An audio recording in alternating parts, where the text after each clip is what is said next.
He was a clown. He was a lovely lad. He was as fit as a fiddle. Everybody got on with Dan. There was a story cropped up after he died, which we probably wouldn't have known. He said, I'd love to go at boxing, but I'm too nice to hit anybody. He was a perfectly fit and healthy young man, enjoying his life. We actually sat in this room on the evening of March the 18th, 2015. Dan went past the living room door at about 9:30 and said, "I'm going up now, Dad, I'll see you later." To which I said, "OK, son." Sue got up for work at 6 o'clock. Dan hadn't risen by 7. And as soon as she opened the door and took one look at Dan, she realised that there was something seriously wrong. So the paramedics arrived, took one look at Dan and said, "I'm very sorry, Mrs. Hughes. Your son's passed away, there's nothing we can do for him." Daniel had died in his sleep from sudden adult death syndrome caused by an undiagnosed heart defect, something that kills 12 young people in the UK every week.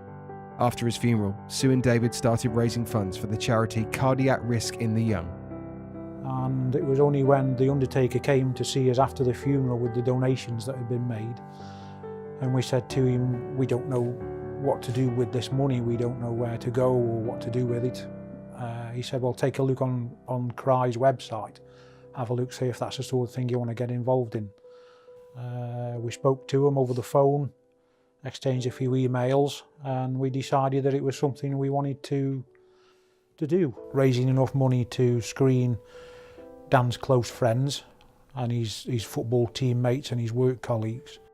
Cardiac Risk in the Young screens young people for hidden heart conditions so they can be treated before it's too late. David and Sue have raised more than £200,000 for CRY, which has paid for vital medical equipment and for more than 1,400 to have been screened so far.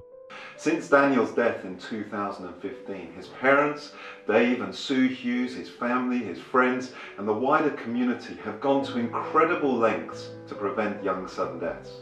They've already tested over 1,400 young people, and hundreds more are being tested every year in memory of Daniel. Dave is very much the face of it. He works really hard, but Sue is definitely always there in the background. She's always like working hard. They're both a team. When I was 17, I went to a heart screening in the local area. It wasn't based on anything, it wasn't because of any symptoms, it was just because of social media advertising. The screening identified a potentially fatal defect in Lucy's heart, and she went straight to hospital where she underwent surgery to fit a pacemaker. So I genuinely believe that if I hadn't had the abnormality picked up with the screening, that I wouldn't be here now. I can't thank them enough for what they've done for me. Mum and Dad, I am proud of you, and I love you to bits, because you just do amazing stuff for everyone, and without you, then more people would have lost their lives. But the stuff that you do for the community, for me, for everyone, is just amazing.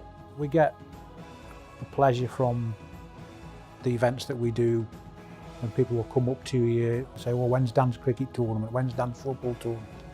And that's the motivation for us. Although we're not in body, he's still here because people still talk about him and he's still doing good work.